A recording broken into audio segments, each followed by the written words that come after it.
Normally, I keep this channel for stories and anecdotes, but today, I figured I'd go back to my roots. See, I spent the last 2 weeks updating Effective and adding a bunch new effects to the game that look amazing already. So yeah, I thought we'd go over them today. Naturally, the first thing I want to show you is, naturally, the splashes.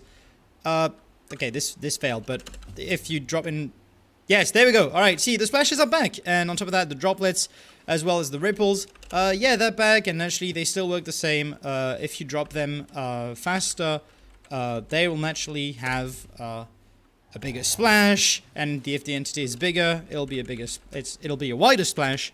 So if I try with a creeper, boom, there you go, small splash. A thing that I've never showed is that now, the color depends on the biome. If you look at the splash color, in the lukewarm ocean, it's a lot clearer, and in the normal ocean, it's very blue. And if we want to try in a mangrove, as you can see here, well, the water will be blue-green-ish. Now, like I showed, the cascades are back, and they've been completely redone. So as you can see, the particles are now animated. It looks a lot better. It looks a lot more interesting. And the system is very complex. Not complicated. It just allows you to do everything you want. So the first thing I have to show is that now, if you have a cascade that drops in a body of water, it's not going to necessarily work. Now you'll need to have at least a 2-block deep water source, as well as, if I block these, you'll notice, if I do this, this is not going to work. You'll need at least a 2-block deep water source, as well as an adjacent water source. Now there's a strength metric that is calculated for the waterfall, and the way it works is that half of it is calculated by the amount of source blocks adjacent to where the water falls, and the second one is how high the water is. So for instance, this height here will be a lot stronger than if I do this one, because this one is a lot smaller. There's a minimal size, so as you can see, there's not much difference here. But if you want to do some advanced stuff, there's enough to work with. And the second half of how things are calculated is the amount of adjacent water source. Now, as you can see, the water source height is very small. So if I block these two, it's not going to produce anything because it'll be too weak. But if I release this one, you'll see we'll have small particles, and this one will be bigger particles. And if we have a water source here, we'll have, you know, giant particles. Now, the first reason this system is so great is that you can do waves on the side of beaches if you want to do that, for instance. And now you can adjust how strong they are. So you can have like tiny waves here or bigger waves here. It's really up to you. And on top of that, you can also control water streams now. So, you know, if you have just a normal water stream, it won't have any clouds. But if you want to control, oh, I would like some clouds here, you know, you can just add some water sources, 2-block deep. And then, boom, you now have water clouds on your stream. And another reason why this change of the 2-block deep water source has been made is that now, you know, you can have fountains that don't necessarily create deafening and blinding waterfall clouds. You know, that didn't make much sense. But if you still want to have that, well, you know, you still can. Now I hear you say, well, Brad, that's really nice and everything. How do we get the mist? The way you get the mist is with the strongest cascade you can get. So that will mean that you need a water flowing directly into a 2-block water source here, because, you know, that's the highest you can get the waterfall to be. And then you'll need 4 adjacent water sources. And if we wait a little bit, well, I mean, we don't even have to wait that much. As you can see, it starts generating mist. Now, actually, if you want more mist, you can expand the waterfall, just like this, for instance. And then, boom.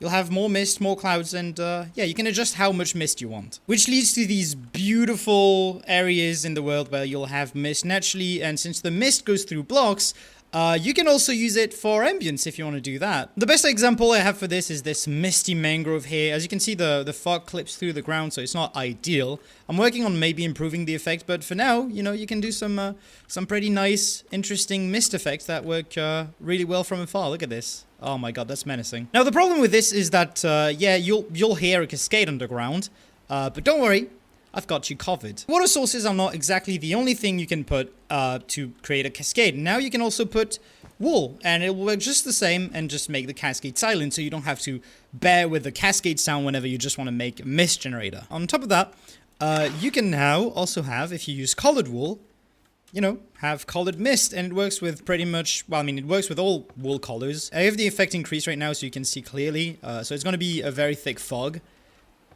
But yeah, just colored wool, so you can do, you know, toxic gas areas if you want, cotton candy in the air, or just, you know, overcooking your food. And actually, if you're smart with it, you can also, you know, use dispensers to remove the water, so, you know, you can activate and deactivate the mist generator. There's still also the rain ripples that you can see on top of water, whenever it's raining. I still love those. But now they're a little more interesting. See, in warm motion, you know, looks normal until nighttime. So now in warm motion there will be glow plankton, which will affect also the splashes as well, which will make them blue and glow in the dark. Let me just reduce my brightness here so you can see better. Oh, that is so good. And also naturally will affect the cascade colors, not the mist, just the cascade color.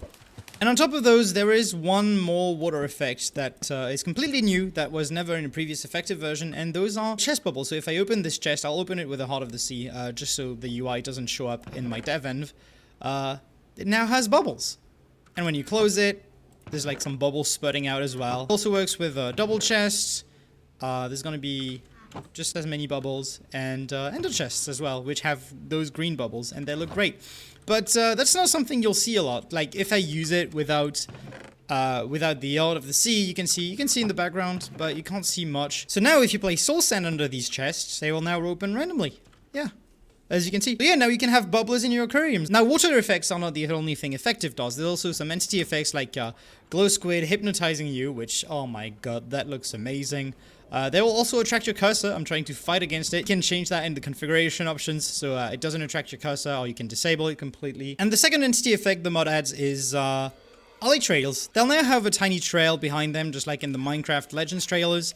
And on top of that, as you can see, there's also yellow allays, just like in the Minecraft Legends trailer. The trail is pretty simple, but if I fly far away and they'll join me and go fast, they also have some twinkle particles. And I don't know, I just really like seeing them in the night racing after me. Another entity effect that you can see here, which is not technically an entity effect because it's not an entity, it's a particle, but are fireflies that will now glow in swamps. You can also encounter them in other forests, but their spawn rates basically depend on how you meet the biome is. So in plains they'll appear every so often, you'll see a bit of a firefly, but in swamps they're very much here, as you can see. Now these fireflies are a feature of an old mod of mine called Illuminations that was even made before the fireflies were announced, so I went ahead and merged other features from that mod into effective. Another effect you can notice is the chorus petals that are in the end. They come from chorus trees, more precisely the chorus flower, and the older the chorus flower is, the less petals you'll have. So as you can see here, given all these flowers are dead, there's not that many petals, but if you replace them with newer ones, there's going to be slightly more petals. And as you can see when I break them, there's also petals that fly out whenever you break chorus flower, which also are influenced by how young the flower is. And then they'll just lay on the ground and then fade to purple and fade away. Oh, and I almost forgot, but if you do see chorus petals land on water, you'll notice that when they hit the water surface, they'll make ripples. Yeah, that's a detail you'll barely ever see, but, you know, I thought it was neat, so I added it. Another effect from Illuminations that I went ahead and added are these will-o-wisps that will spawn in soul sand valleys. As you can see, they come out of soul and soul sand. They have particles when they dig through it, and they eventually go back to the soul soil or soul sand to disappear, or they just explode in the air. And last but not least, eyes in the dark that will observe you on Halloween. Look at these. They can be set to only appear on Halloween to creep you out, but I've set them to always appear. Or you can, you know, if you're afraid of those, you can just disable them, and as soon as you get closer to them, they just close and get away.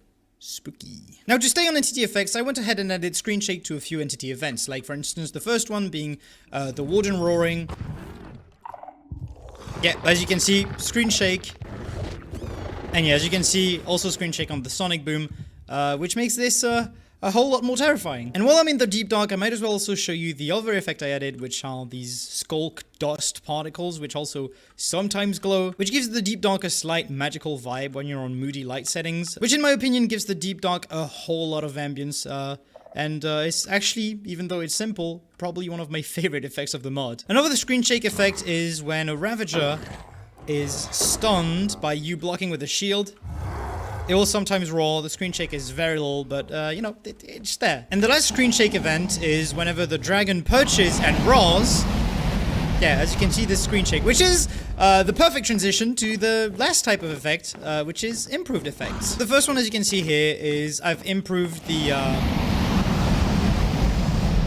yeah, we get it, come on. I've improved the Dragon's Breath, as well as the Dragon's Fireball. Talking about fireballs, Dragon Fireballs are not the only ones I improved. As you can see here, Blaze Fireballs, as well as Gas Fireballs now look a whole lot more fiery. And as an added little bonus,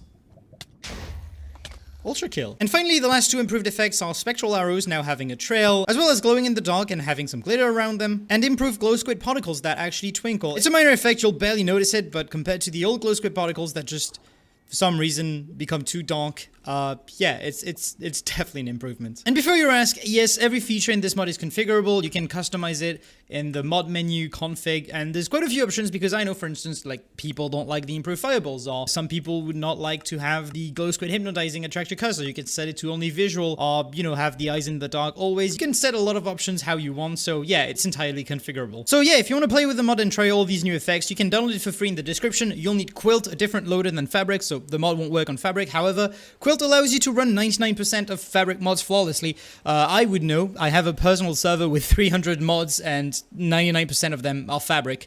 And the server runs on Quilt. So yeah. And additionally, if you want to support the mod, you can get some cool cosmetics like this will-o-wisp, which you can set the colors individually. I set it to folly and some sort of blue. There's a bunch of cosmetics to thank you for your support. So if you want to do that, the link is also in the description. But yeah, that's pretty much everything. Enjoy!